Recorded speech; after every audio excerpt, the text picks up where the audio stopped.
I am Colleen Hoover, and I wrote the book that the film is based on. Regretting You is about two women, actually, the mother and the daughter, who are both, struggling to get past their grief with something that happened, and they're at odds with a lot of things going on in their life, and the basis of the story is just understanding and forgiveness, and trying to put yourself in someone else's shoes to see their perspective. And sometimes you can go through life with blinders on, and I really like how these characters do that for a little bit of the movie, but then once they start opening up that communication, they see that they have a lot more common ground than they thought.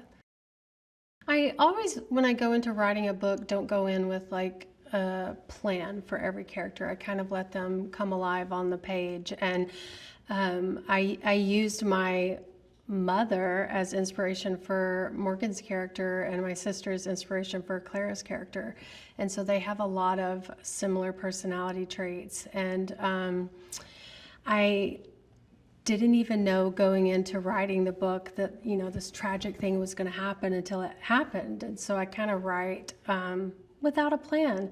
And as the writer, I'm a little bit shocked when things happen, just like when people read it. I went into it thinking I was going to write a romantic comedy, and it turned dark, like most of my books do.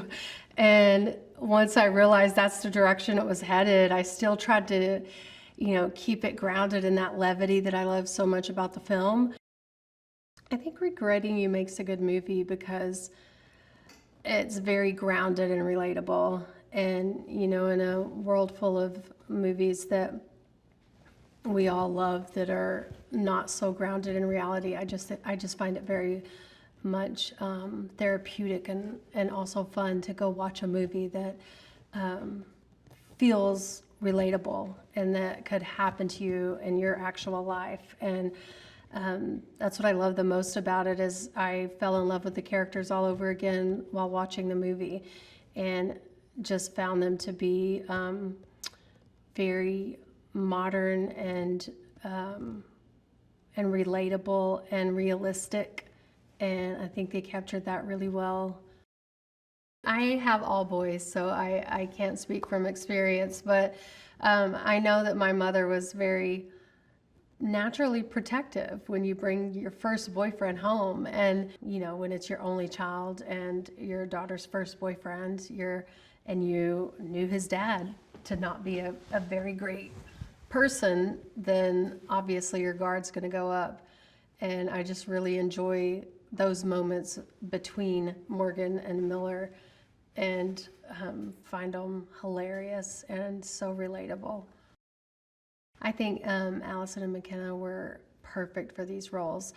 The way that they interacted on camera made me believe that they were friends and had fun off camera, because those moments that were good between them were so believable. But then it's like, at the same time, the moments that were stressful between them, I'm like, I hope they get along off camera, because they did it so well. But both of them just wonderful actresses, and I really felt like they respected these roles and understood them, and took them seriously and put their all into it. Every time either one of them would cry, I would tear up, because they just made it so believable.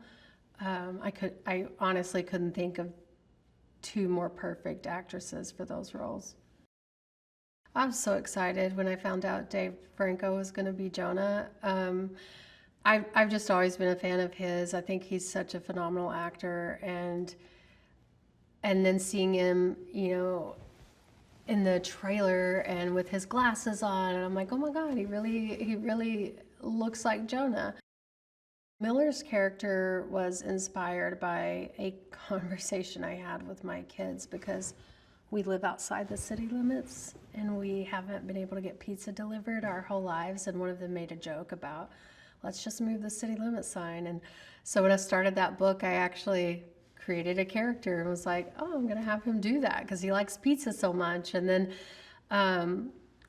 I think Clara sees that humor in him, but also the goodness in him, and the way that Mason had that kind of flirtatious bad boy vibe, but you could also tell he was good, despite what Clara's parents think. He pulled it off so well. Mason's such a great actor, and I think we all feel very lucky that he took time out of, his role as a dragon trainer to become Miller. I think every generation will find it relatable. All of us have mothers. All of us have been through the trials and tribulations of going through our formative years. And I think everyone's going to be able to relate to it. What I think is really good about this film is you can relate to it together. Teenagers and their mothers and grandmothers can go watch this together and maybe hopefully find it healing in a way.